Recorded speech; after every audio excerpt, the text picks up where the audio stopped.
अस्सलामुअलैकुम वरहमतुल्लाहि वबरकातुहू। नाज़रीन, उम्मीद करता हूँ आप सब खैरियत आफियत के साथ होगी। आइए इंशाअल्लाह अज़्ज़ा वजल आज की इस वीडियो में उर्दू की 5वीं किताब का पार्ट नंबर 13 इंशाअल्लाह अज़्ज़ा वजल पढ़ेंगे और 12 पार्ट्स मुकम्मल हो चुके हैं। अगर आप उसे देखना चाहते हैं तो वीडियो का जो टाइटल है मैं वहाँ पर क्लिक करेंगे तो नीचे डिस्क्रिप्शन बॉक्स में आपको तमाम वीडियोस की जो लिंक है और इससे पहले की जो किताबें हो चुकी हैं उनकी भी लिंक्स आपको प्लेलिस्ट की लिंक मिल जाएगी। और आज का जो सबक है बहुत बेहतरीन है, एक मतलब वाक़ये के तौर पर है, नज़्म अंदाज में यानी अशआर के अंदाज़ में। आप देख सकते हैं जिस तरह नात मनक़बत लिखे होते हैं उस अंदाज़ में वाक़यों को बयान किया गया है। कुछ हार्ड अल्फाज भी होंगे, उसका माना इंशाअल्लाह मैं बताने की कोशिश करूँगा। और अगर आपको ना समझ में आए तो लास्ट में मश्क दिए हुए प्रैक्टिस है, वहाँ पर आप जाकर पढ़ सकते हैं। आइए सबक शुरू करते हैं। बिस्मिल्लाहिर्रहमानिर्रहीम। तो आप देख सकते हैं जो लेसन नेम है वो है सुल्तान महमूद गज़नवी और बुढ़िया। सुल्तान महमूद गज़नवी एक बहुत बड़े इस्लाम के बादशाह गुज़रे और बहुत बहादुर थे, आपने नाम सुना होगा। और इनका वाक़या उर्दू की 4थी किताब में भी हम पढ़ चुके हैं, ठीक है। और बुढ़िया तो ये एक वाक़ये के तौर पर बता रहे हैं। देखें शुरू यहाँ से आप तवज्जो से सुने। शाहों में, शाह माने बादशाह होता है, ठीक है। शाह माने बादशाह है। शाहों माने बादशाहों में यादगार है महमूद गज़नवी यानी सुल्तान महमूद गज़नवी यादगार बादशाह है। अल्लाह रे वो ज़ोर वो बल वो सिपाह गिरी या सिपाह गिरी, सिपह सालार कहते हैं ना, वही सिपह गिरी, सिपह सालार यानी सिपाही मतलब बहादुरी से मुराद भी वही होगा, ठीक है। तो देखिए कि ज़ोर और वो बल माने भी ताकत और सिपाह गिरी माने भी सिपह सालार था। उसके डर से रोशा बर अंदाम एशिया।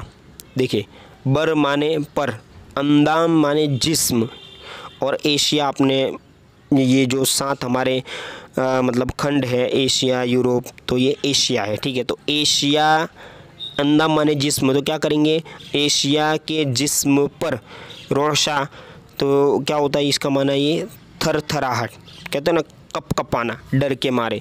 तो क्या था कि डर से यानी एशिया इनके डर से बरंदाम यानी एशिया का जो जिस्म था इनके डर से कप कपा रहा था, थरथराहट हो रही थी, ठीक है।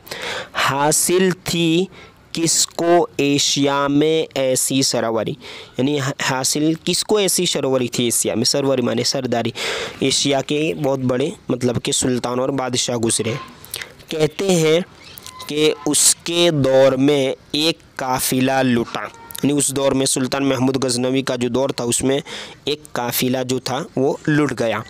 कुछ लोग कत्ल भी हुए थे, है ना। चोर सब जरी, यानी कुछ लोग कत्ल भी हुए और जरी का माना तो आप यूँ कह लीजिए कि जो डीड जो कहते हैं नीडर और चोर, ठीक है। तो ये कत्ल भी हुए थे और काफ़िला चोर ही ने मतलब लूटा था। तो उस कारवा में यानी उस काफ़िले में एक जवा भी हुआ शहीद। जवा से मुराद जवान, ठीक है। एक जवान भी हुआ शहीद यानी शहीद हो गया वो उस कारवे में।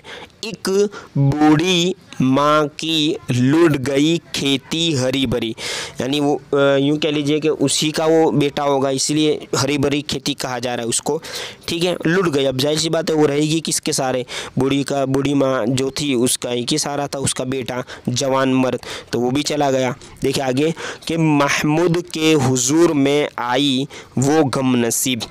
महमूद यानी सुल्तान महमूद के हुजूर यानी बारगाह में आई, यानी वो बूढ़ी औरत गम नसीब माने गम वाली, ठीक है। और बोली तेरे मुल्क में कैसी है अबतरी, यानी भाई आपके मुल्क में, यानी इन एशिया, अब जाहिर सी बात है पूरा मुल्क तो लेकिन उनका ही हुआ एशिया, तो कह रही है कि कैसी अबतरी यानी कैसी धोखेबाजी और कैसा मतलब निज़ाम है, ठीक है। इस तरह महफूज जब नहीं है रियाया का जान व माल, यानी जानो माल यूँ पढ़ेंगे, ठीक है, जान और माल। तो महफूज यानी जब महफूज नहीं है रिया यानी जो प्रजा है, जनता जिसको हम कहते हैं, ठीक है, लोग, तो उनका जान और माल महफूज ही नहीं है। किस रोज़ काम आएगी तेरी, है ना, दिलावर यानी वही बहादुरी तेरी किस दिन काम आएगी, किस रोज़ मुराद किस दिन। महमूद ने कहा है वो खित्ता यहाँ से दूर, यानी जहाँ काफिला लूटा वो जो खित्ता है, खित्ता माने इलाका, वो एरिया यहाँ से दूर है। क्यों कर हो, है ना, इतनी दूर, भला अदल गुस्तरी, यानी क्यों कर इतनी दूर मेरा मतलब वहाँ तक पहुँच नहीं है, इस तरह कहना चाह रहे होगे। ठीक है, तो क्यों कर वहाँ दूर मैं अदलो इंसाफ करूँ, कैसे करूँ। तो बोली, वो बुढ़िया बोली, बहुत अदब से ये सुनकर वो पीरजन, देखिए पीर माने बूढ़ा होता है, जन माने औरत है, बूढ़ी औरत, इससे मुराद पीरजन माने। ठीक है, तो वो बूढ़ी औरत क्या बोली, अदब से बोली, एक अर्ज मैं करूँगी जो हो जाए जहाँ बरी। ठीक है, कि मैं कुछ ऐसा अर्ज करूँ कि जिससे मेरी जो जान है वो बरी हो जाए, यानी मेरा मसला हल हो जाए। क्या कह रही है, अब देखिए, कब्ज़ा ही तूने दूर के मुल्कों पे क्यों किया, यानी दूर के मुल्कों पर कब्ज़ा क्यों किया है, जबकि तेरे दूर के मुल्कों में अबतरी, कि अब जाहिर सी बात है कि जब दूर के मुल्कों में कब्ज़ा किया, और मसला भी ऐसा है कि दूर के मुल्कों में यानी काफ़िला लूटा, वहाँ पे भी धोखा और निज़ाम सही नहीं था, तो वहीं अबतरी है। तो जो राज तेरे बस में न हो शाह ज़ी वकार, जो राज यानी राजधानी कहते हैं ना, तो उनके बस में यानी उनके अंडर में न हो शाह माने बादशाह, जी वकार माने इज़्ज़त वाले। ठीक है, इज़्ज़त वाला, वकार वाला, जी वकार, जी माने वाला होता है, ये लफ्ज़ के शुरू में आता है ना, जी वकार। ठीक है, हासिल है ऐसे राज से क्या सोच तू, है ना, ज़री, यानी वैसे ज़रा ही होता है, लेकिन ये वज़न शेरी की वजह से कभी लफ्ज़ को बदल दिया जाता है। ठीक है, तो ज़रा हासिल ऐसा राज, हासिल कैसे है, सोच तो ज़रा, कि जहाँ मतलब काम ही मन नहीं हुआ। महमूद पर असर हुआ औरत की बात का, यानी सुल्तान महमूद गज़नवी पर उस बात की, उस औरत की बात असर हुई कि हाँ वाकई सही बात है। बोला कि अब न होगी कहीं ये सितमगिरी, यानी कहा कि अब कहीं ऐसी सितमगिरी माने ऐसा जुल्म सितम, यानी कोई काफिला लूटा वगैरह कोई मसला नहीं होगा, सितमगिरी माने जुल्म। अब उस पीरजन की जोली जवाहिर से पूर करो। अब बादशाह था, सुल्तान था, तो उसने हुक्म दिया कि उस औरत, बूढ़ी औरत की जो जोली है वो जवाहिर माने मोती से पूर करो, यानी भर दो।